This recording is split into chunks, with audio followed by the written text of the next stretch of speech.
kita masuk ke pembahasan tentang kognisi sosial. Apa itu kognisi sosial? Kognisi sosial adalah cara individu untuk menganalisa, mengingat dan juga menggunakan informasi-informasi yang telah ia dapatkan untuk meniru apa yang telah ia dapatkan.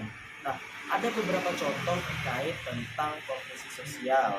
Hal tersebut misalnya seperti anak yang menirukan orang tua ketika di rumah. Jika orang tua rajin membersih rumah, maka anak yang melihatnya juga ikut rajin membersih rumah.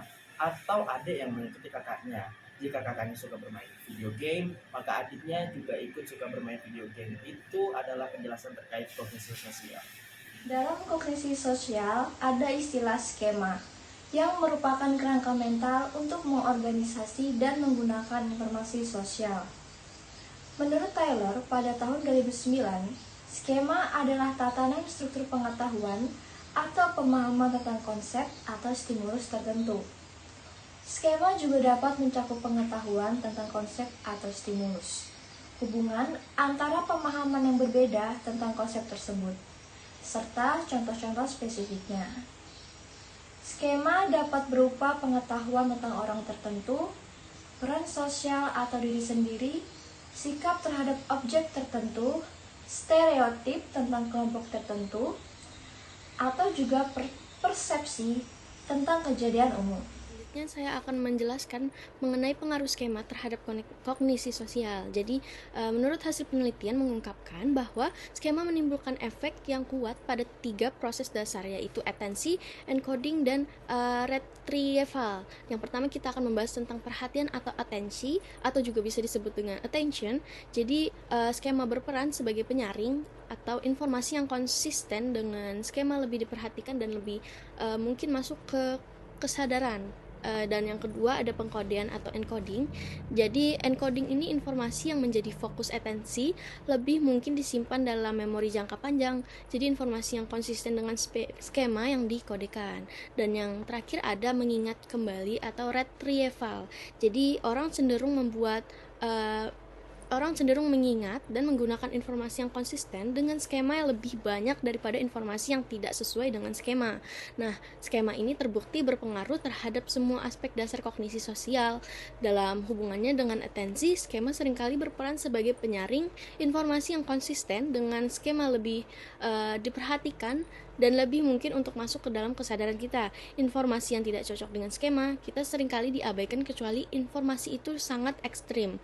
Nah, jadi pengkodean informasi, apa yang dimasukkan ke dalam ingatan informasi yang menjadi fokus atensi lebih mungkin untuk disimpan dalam ingatan jangka panjang. Nah, mengingat kembali informasi atau retrieval informasi apa yang paling siap untuk diingat. Secara umum orang melaporkan informasi yang konsisten dengan skema mereka. Namun kenyataannya informasi yang tidak konsisten dengan skema juga dapat secara kuat muncul dalam ingatan.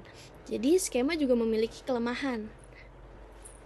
Skema juga memiliki kelemahan atau segi negatif. Jadi skema mempengaruhi apa yang kita perhatikan, apa yang masuk dalam ingatan kita, dan apa yang kita ingat, sehingga terjadi distorsi pada pemahaman kita terhadap dunia sosial. Jadi skema memainkan peran penting dalam pembentukan prasangka, dalam pembentukan satu komponen dasar pada stereotip tentang kelompok-kelompok sosial tertentu. Nah, yang menarik juga, skema juga dapat memberikan efek seperti efek bertahan, tidak berubah. Nah, bahkan ketika menghadapi informasi yang kontradiktif, kadangkala skema bisa memberikan efek pemenuhan harapan diri, yaitu skema membuat dunia sosial yang kita alami menjadi konsisten dengan skema yang kita miliki.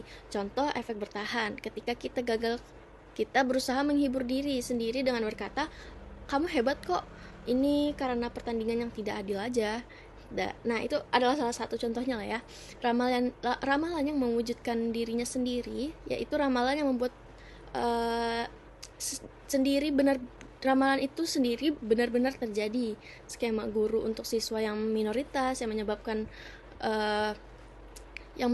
guru memperlakukan siswa minoritas itu secara berbeda atau kurang positif, sehingga menyebabkan prestasi siswa minoritas ini menurun. Stereotip tidak hanya memiliki pengaruh, namun bisa melalui efek pemastian dirinya. Stereotip juga membentuk realitas sosial. Tekanan efisiensi sering menyebabkan individu untuk mengandalkan skema yang mereka punya untuk menangani aliran informasi yang kompleks dan juga cepat di dunia sosial. Akibatnya, individu itu sering melakukan kesalahan-kesalahan. Kesalahan tersebut seperti berpikir jalan pintas. Individu cenderung malas untuk berpikir kompleks sehingga cenderung menyederhanakan suatu peristiwa yang dialami.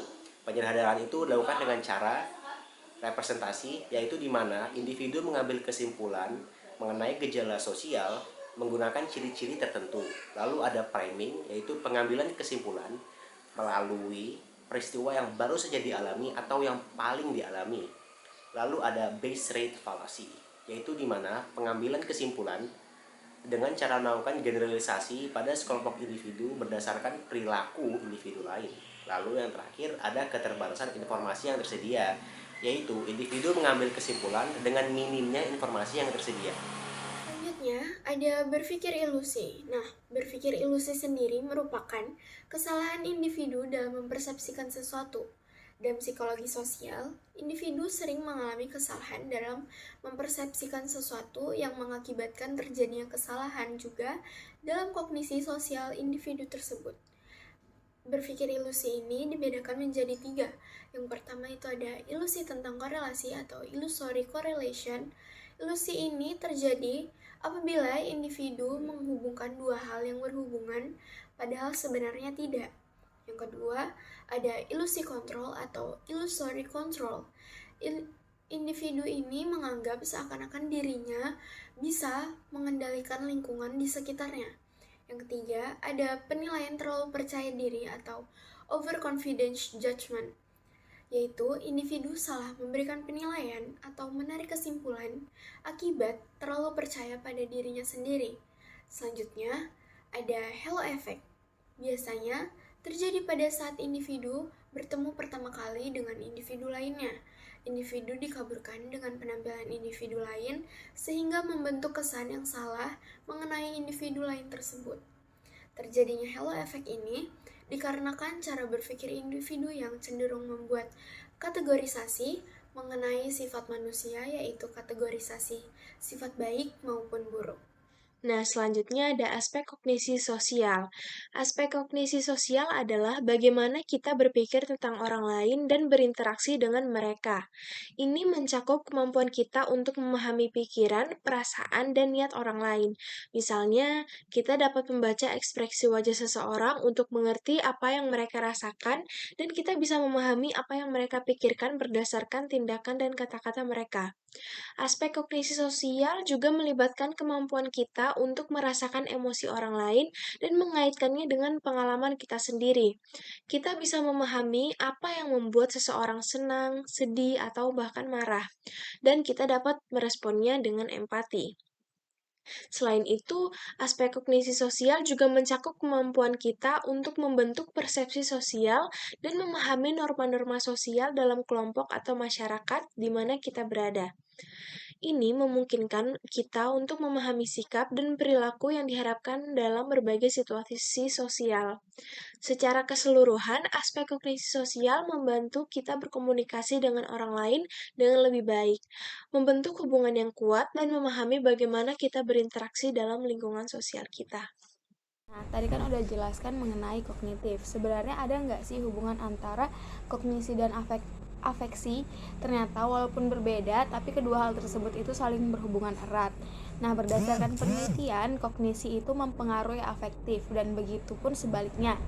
Nah, afeksi ini merupakan perasaan seseorang terhadap suatu stimulus, sedangkan kognisi adalah cara berpikir seseorang terhadap suatu stimulus. Nah, dalam menilai memahami suatu gejala sosial tanpa kita sadari, ternyata itu tuh dipengaruhi oleh perasaan kita pada saat itu. Nah, ini berarti afeksi itu mempengaruhi kognisi. Sedangkan apabila kita berpikir mengenai hal-hal buruk, maka kita akan menjadi cemas dan takut. Namun apabila kita menanggapi sebaliknya, maka kita akan tenang. Nah, ini berarti kognisi itu mempengaruhi afeksi. Perasaan kita dan suasana hati itu memiliki pengaruh yang kuat terhadap beberapa aspek kognisi. Nah, kognisi ini juga berperan kuat pada perasaan dan suasana hati kita. Suasana hati saat ini dapat secara kuat mempengaruhi reaksi kita terhadap rangsang baru yang baru pertama kita temui. Contohnya ketika kita sedang bergembira dan berkenalan dengan orang baru. Penilaian kita terhadap orang tersebut pasti akan lebih baik dibanding saat kita berkenalan dengannya ketika kita sedang sedih.